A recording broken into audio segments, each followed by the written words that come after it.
You have to cater for people who shoot with MOA and people who shoot with MRAD. We're in a stage where more and more people are going towards MRAD, even in the US and the rest of the world as well, especially in like the competition shooting. 1 milliradian is always 1,000th of whatever distance you're at. You know, if you are 1,000 meters away, 1 milliradian is 1 meter. But it also works with imperial, because if you're 1,000 yards away, 1 milliradian is 1 yard. A lot of people associate 1 MOA with an inch, but it's actually not. It's 1.047 inches. It's crazy to me because that's a 5% error. If you were just taking it on inches, it's 5% off, which, you know, in modern terms, with the precision we have and precision we can get from scope clicks, that's a big error. And SMOA, I think personally, is a better unit because it's exactly 1 inch. It's not very uncommon. Like 10 years ago, there were a lot of scopes with MRAD reticles, but MOA turrets, which is weird. You know, I'm guilty of this. I ended up buying a... You did? You're making life hard for yourself if you do that. It's better to just stick with 1 unit so we don't cross units at all in any of our scopes.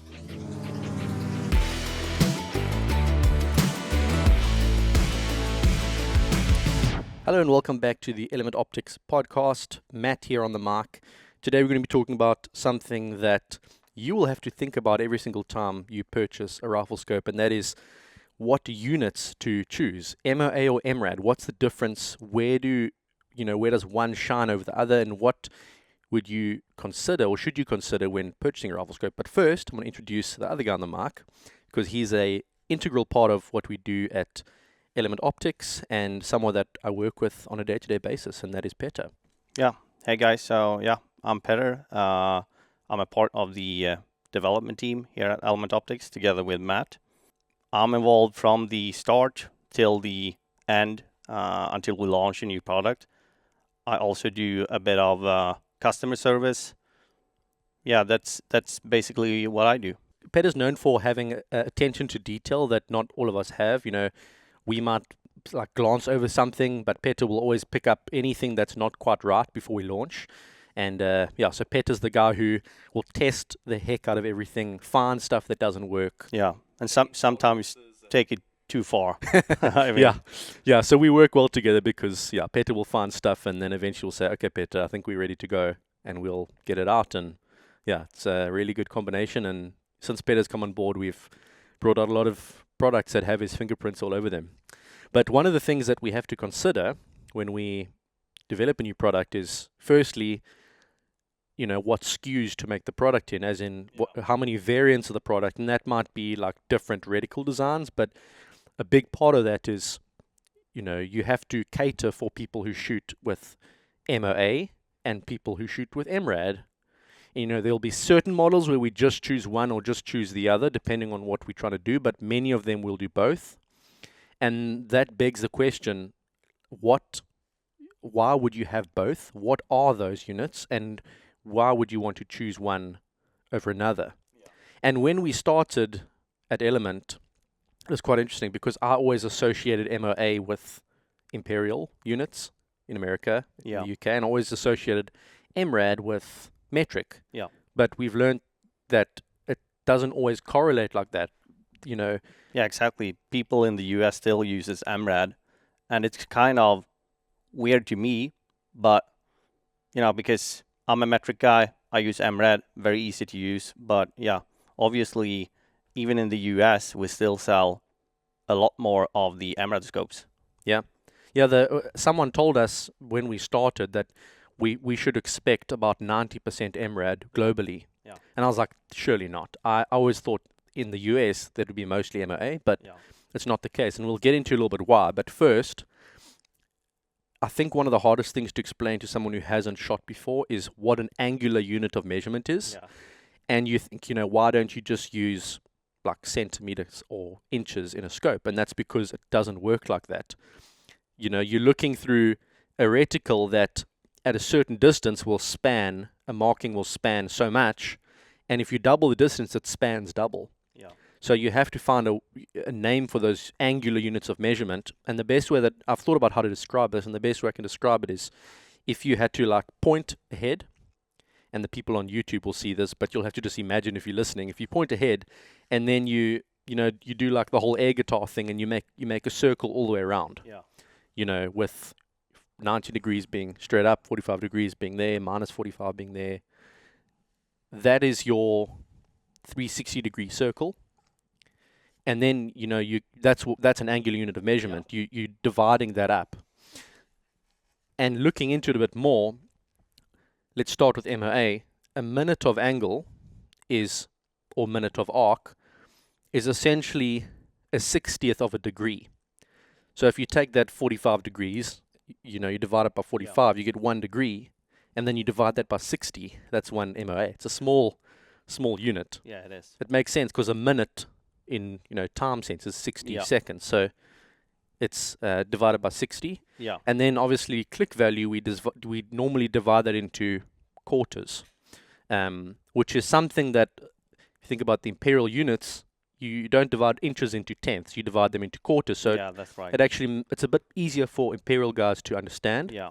And then metric is same thing, it's just using radians instead of minutes of angle. So it makes sense that we, in Sweden, for example, use MRAD instead of MOA. Exactly, because MRAD, personally, I'm an MRAD fan, and I would hope that I'd never have to argue a case for MOA because I really like MRAD. But what makes milliradians cool is that 1 radian is the radius. If you take the radius of a circle, and then you take that length and you trace that length along an arc, and you make it the same distance as that radius, that is 1 radian. And I think it's like 57 point something degrees, so it's quite a random value. But if you then divide that by 1,000, that's what a milliradian is. It's 1,000th of a radian. Exactly. And what's cool about milliradians is it's 1 milliradian is always 1,000th of whatever distance you're at. And that's why it's so easy to use. So if it's if you are 1,000 meters away, 1 milliradian is 1 meter. Yeah. But it also works with imperial, because if you're 1,000 yards away, 1 milliradian is 1 yard. Yeah. The only problem, obviously, is that there is no imperial unit for like a 1/10 of a yard. Yeah. Whereas a 1/10 of a meter is 10 centimeters, right? Yeah. So it's even more useful for those who use metric. Yes. But still very useful for the imperial guys as well. Yeah. But what surprises me is that it seems like we're in a stage where more and more people are going towards MRAD, even in the US and the rest of the world as well, especially in like the competition shooting. Yes. And I think I have some hints why. I'm not sure if it's correct, but first I think if we rewind a bit to like 20 years ago, I think you would say that MOA was the more popular unit. Yeah. Probably, right? I mean, most scopes were using. You'd normally find MOA units or quarter MOA clicks on a scope, on an average scope, and I think it's probably because if you look at America, which is by far the biggest market for firearms, you go to any range, and generally speaking, you have a 100-yard zeroing range, right? So all the hunters out there who are occasionally hunting and then they want to pop out to the range to check their zero before a hunt, or they've just mounted a scope and they want to zero it, you go to a 100-yard range, you maybe get like a paper with inch squares, and then you take a few shots, and then you check, oh, okay, my shots are 3 inches high. Because one MOA is very close to an inch, it's quite easy to zero your rifle, as opposed to if that was in milliradians, you'd have to either switch to centimeters or you'd have to do your conversion. Nowadays, of course, with reticles that have all those markings on them, you can just look through your scope and see, it's very simple. Like 3 clicks high or something. And if you know how to use it, it's very convenient. If you know how to use a reticle, but back in the day when it was just a crosshair, you actually have to walk down range and measure it, or you have to just click it back until you're there. But it makes sense that the Imperial guys with 100-yard ranges would prefer that unit. Yeah. Now, the thing that I want to bring up is that a lot of people associate 1 MOA with an inch, but it's actually not. It's 1.047 inches. Yeah. Which is, it's crazy to me because that's a 5% error. If you were just taking it on inches, it's 5% off, which, you know, in modern terms, with the precision we have and precision we can get from scope clicks, that's a big error. And so you might see on some ballistic calculators, when you're choosing your units, it'll have like MOA and it'll have SMOA, or they might call it normal MOA, TMOA, true MOA. Yeah. And SMOA, I think personally, is a better unit because it's exactly 1 inch. Exactly. So it's adjusted to like what you might use, but I think it would be confusing if we made turrets in SMOA, because then you'd have to explain to someone what's the difference between that and normal MOA turret. Yeah. But if you look back a few years, what's funny is that it's not very uncommon. Like 10 years ago, there were a lot of scopes with MRAD reticles, but MOA turrets, which is weird to me. It's weird. And I think what happened was the mil-dot reticle came out, and that became like a standard. I don't know if it was a military standard or just a standard, and people were like, oh, that's cool, I want that. Yeah. And got used to using a mil-dot reticle. And then suddenly, but they would request a mil-dot reticle on their scope, which has MOA turrets. Yeah. Not thinking that maybe it's better to match the two. Have the same. I'm guilty of this. I ended up buying a. You did? I had long ago before I dialed. Yeah, I mean you can still use it, but it's you would zero it and then you'd hold with a reticle. Yeah. But you know, now that we're a bit more like educated, but also a bit more experienced, we can tell that's. You're making life hard for yourself if you do that. It's better to just stick with one unit, so we don't cross units at all in any of our scopes. Yeah, and that's the thing. If you know, me personally, I don't use MOA, but if I would have started using MOA from the beginning, it's very likely that I would have stick to it. Yeah. And that's the thing. I think a lot of MOA users use MOA just because, you know, they've got used to it. And the same thing with MRAD, but both of them have their pros and cons. For example, the MOA, you can make smaller adjustments. So, but still, for me personally, MRAD is, you know, way easier than MOA to use. Yeah, I think. Yeah, I think so too. And I think what's interesting is that we're seeing trends where certain shooting disciplines are embracing one or the other and kind of sticking to that. Yeah. So in like PRS, it's basically all MRAD now. Yeah. And I think part of that is because the guys that kind of got used to it as the unit that's maybe a bit easier to adjust for, you know, dialing to like 2.5 MRAD is quite a quick, it's a shorter number to write down. Yeah. And it's quite quick, whereas like 12.25 MOA is a little bit more, like you have to count more numbers, it takes a bit more space when you write it down.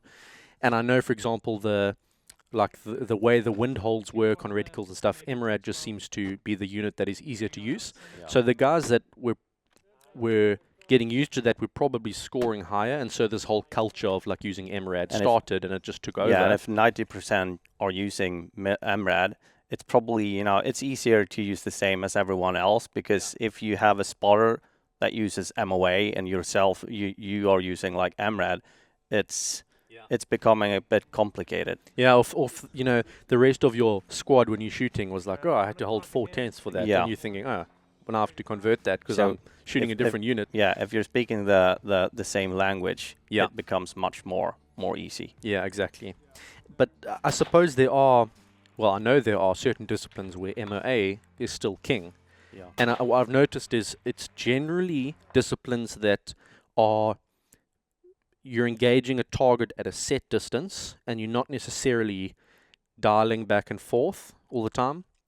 So bench rest would be one of those. Bench rest, you know, you might rock up at 100 or 200 meters and your rifle's already set. You put it on the table, you look down range, you take your sighter shot, and then you might need to adjust a few clicks up and down to get where you want to be. But generally speaking, you're not, okay, ballistic calculator, dialing this, coming back to zero. And the reason that MOA would be popular there is because, as you say, you've got finer graduations it's more precise. Per click. And generally, those disciplines require very, very tight groups. Yeah. You know, PRS, you can argue that it's very important to have tight groups, but that being said, there's other factors that play are a more big role. important, Yeah. like the wind and getting your distance right and being steady. Bench rest, you're locked in. Yeah. So you can make tiny groups, and you'll notice if you're, that difference between a tenth of a mil versus a quarter MOA. It's small, but that might be the difference between winning or losing. And I suppose another thing is 1/8 MOA clicks are actually still quite popular in target scopes. Yeah. We don't make any target scopes yet, but if we did, I would think that would be an important, that would probably be the preferable unit for that, because you don't often see 1/20th of a mil click values. Yeah. And that would work. It's nice and fine, but 1/8 MOA makes a lot of sense. Yeah. Hunting's an interesting one. Here in Europe, what are you seeing as far as unit choice? I mean, I don't think the normal hunter in Europe, especially in Sweden, probably doesn't care too much about if it's MOA or MRAD, because most of the people would just, you zero your scope, you put your caps on, and then you leave it there. So it doesn't, they don't care about if it's MOA or MRAD. I'm not talking for everyone, but most of the time I think it's quite common that they put the caps on and never touch it ever again. Yeah. But I mean, the ones who does actually care about it is probably mostly using MRAD, because what we've seen is that about 25% of the scopes that we sell in Europe is MOA and 75% is MRAD, but that's included all the competition scopes and hunting scopes. But even for the hunting scopes, still MRAD wins, I would say. Yeah, and I suppose that includes the UK, right? And they still use a lot of Imperial. Yeah. Yeah.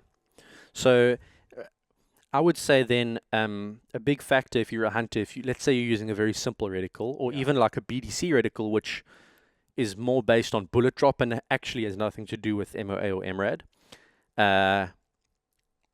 It probably would come down to your local range. Yeah. Is it 100 meters or is it 100 yards? Because it would make more sense if you only have a 100-yard range. MOA does make more sense because you're very close to that 1-inch mark, and you could tighten it up. And that's probably what we're seeing in the UK and the US still. Yeah. There's still a lot of guys, especially the eastern US, where it's like tighter vegetation. You don't need that reticle for hunting in the mountains, longer distances. Yeah, and the reason people don't care about if it's MOA or MRAD is probably mostly because we don't hunt on long ranges as you do in South Africa, for example. Yeah. So it's not necessary to use your turrets that way. Yes. But in comparison, the US, South Africa, Australia, New Zealand, it's quite common to hunt on further long ranges. Yeah. Yeah, exactly. And to be fair, yes, like a tenth of an MRAD is bigger click value, but how many rifles can group within a tenth of an MRAD? It's not exactly. It's not really done. So unless you one of those bench rest or F-class shooters and those really fun, you're going after those tight groups, a tenth of an MRAD is more than small enough to make it work. Yeah, I agree. But I think we can both agree that the most important thing is that, when you're choosing a rifle scope, you think through these things beforehand, and I would say it's probably helpful to shoot what your friends are shooting as well, especially on the competition side. So if you're getting into PRS and you're not sure what to buy, go talk to other people, find out what works for them, find out what reticles work for them. That'll be a separate podcast discussion, but reticle design is a big part to play. Yeah. And the units is not just the turrets. It's not just about zeroing. It's about using the reticle also. And some reticles just look better in MRAD, and some reticles just look better in MOA, just because of the spacing and how that works. Like, for example, when designing the NPR and APR reticles, it's not that difficult when you're talking about let's say we're doing half mil increments, like the MPR reticles, and like 1 MOA gaps. Yeah. It's not that difficult because the spacing is still quite good, but the moment you start making it finer, I found a 2/10 mil reticle is still fairly easy to design because the spacing is still like big enough to be visible but small enough to be you fun. always have to think that through. It's the same thing with the turrets themselves. Yeah, I exactly. mean, on the MOA turrets, we have to fit more numbers. Yes. So it has to be thought through before doing it. Yeah, I mean, and then it's the whole conversation of like, also how the amount of clicks per turn, because you don't want to, on your MRAD and MOA scopes, unless you want to have totally different parts made, which you don't normally want, you have to think about, okay, you need a multiple of like 10 MRAD per turn translates to, is it 30 MOA per turn? 25? Anyway, it's like a nice round even number. Same with 12 MRAD per turn translates to a round number. Yeah. It's 100, what? It's 100, it'll be 120 clicks. Yeah, on the Theos, for example, Yeah. 12 mils, 120 clicks. Yeah. And MOA version is it 30? 120 divided by 4. Yeah, 30 yeah, 30 MOA so. per turn, Yeah. which is a nice round number. And then when you go into your second revolution, you're not at like, I've seen some scopes that have like odd numbers. 8.1, 8.25 MOA per turn. And then your second revolution, nothing lines up. And that must drive people mad. So yeah, we have to think about that on the product development side. Yeah. And it's quite interesting. But I think we'll probably bring it into land there. It's not the most exciting topic, but I think it's something that's pretty critical if you're choosing a scope. And obviously we want to help people make the right decision. Yeah. Because we've put a lot of thought into trying to make products that are going to help people. And if you end up buying not just obviously the wrong units for yourself, but if you end up buying the scope with the wrong features or the wrong type of reticle, you're probably going to, as you become more experienced, realize, I wish I just thought this through a bit more. I could have bought something that is maybe a bit better catered to what I want to use. Yeah. And so, doing your research, and it will definitely pay dividends in the long run. Yeah. Yeah. And I think in the future, the amount of people using MRAD will probably just increase more and more. Yeah, I think so too. It's going towards MRAD. Yeah. I think so. Yeah. But if you're one of those stubborn MOA people, no hard feelings. We still love you. We still make products for you wherever we can. And we'll try not to say anything rude if we meet you on the range one day. But as always, thanks for listening in or watching. We appreciate it. Hope you've learned something today. If you have, please comment down below. And we'd love to hear your feedback. Thanks for watching or listening.